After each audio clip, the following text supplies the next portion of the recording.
Special উনি এগুলো করতে পারে অর্গানিক ফ্লেকশন এক্সটেনশন, তারপর হচ্ছে নার্ভের যেগুলো সেগুলো করলে চলবে, ইন্ডিভিজুয়ালি প্যাসিভ মুভমেন্টের দরকার নেই, পিসটা করলে চলবে।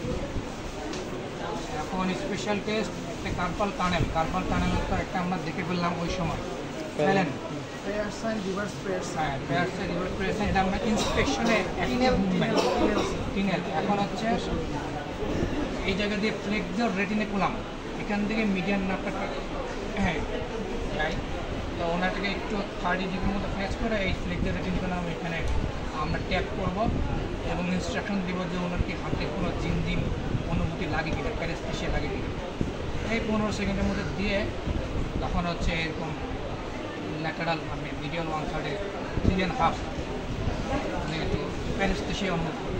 আরেকটা আছে ডার্কানটা না দেখালে হয় ইনার আর হাইপোথিনিয়ার ইমিনেন্সের মাঝখানে, যেখান দিয়ে আর কি মিডিয়ান নার্ভটা ট্রাভার্স করে, এখানে 10-15 সেকেন্ড একটু ভালোভাবে প্রেস করে রোগীকে ইনস্ট্রাক্ট দেওয়া লাগে যে আপনার কোনো প্যারেস্থেশিয়া সেন্সেশন হলে আমাকে বলুন।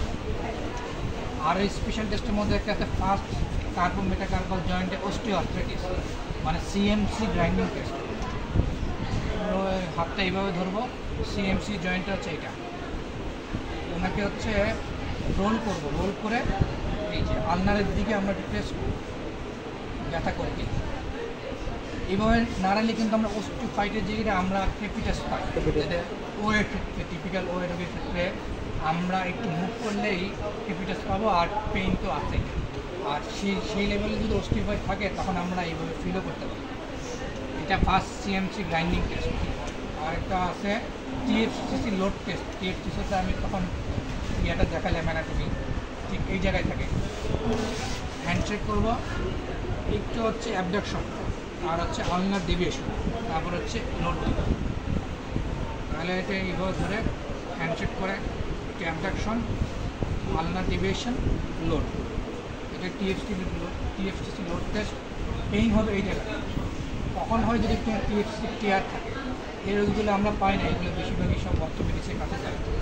আরেকটা আছে ফিঙ্কেল স্টেন্স, যেটা আমাদের এক্সটেন্সর গ্রুপের দুটো টেন্ডন, প্রথম টেন্ডন অ্যাবডাক্টর পলিসিস লঙ্গাস আর এক্সটেন্সর পলিসিস ব্রেভিস, এই দুটো টেন্ডনে যখন ইনফ্লামেশন থাকে তখন রোগীদের এই যে এরকম মুট করেন, হ্যাঁ প্যাসিভলি বলে, কিন্তু যেসব রোগীরা আসলেই মানে প্যাথোলজিক্যাল, উনি অ্যাক্টিভলি করলেই ওনার হচ্ছে পেইন ফিল করবে।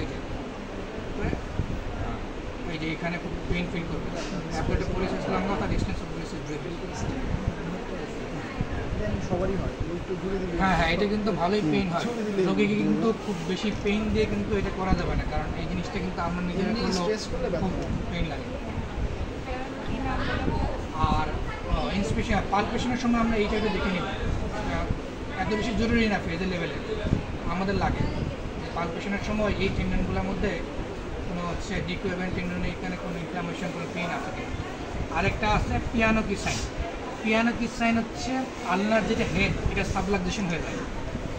আমরা কিন্তু রোগীর আরে পেশেন্ট যখন আউটডোরে আসবে তখন হাত রাখলেই দেখি আমরা বুঝতে পারবো যে এই যে আলনার হেডটা 2 মিনিট হয়ে আছে, ডরসাল সাবলাক্সেশন। তখন করবো কি একটু নিচে নামাবো, উঠে যাবে একেবারে। পিয়ানো যেরকম চাপ দিলে নিচে নামবে উপরে উঠবে না, ঠিক সেরকম হয় আমাদের হাতে বাড়ি খাতে।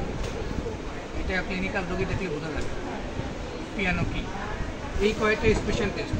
তাহলে কী বললাম, টিনেল, হ্যাঁ টিনেল, ফ্যালেন আর ডার্কান কার্পাল টানেলের জন্য, টিএফসিসির জন্য টিএফসি লোড টেস্ট, আর সিএমসি কার্বোমেটাকার্পাল ওয়ে, এটা হচ্ছে CMC grinding test.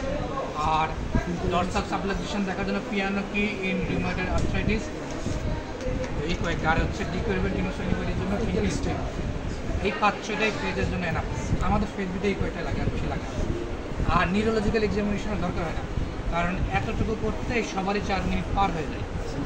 Relevant question কি হতে পারে? রিলিভেন্ট কোশ্চেন এখন হচ্ছে আরে হ্যাঁ এখন বলতেছি।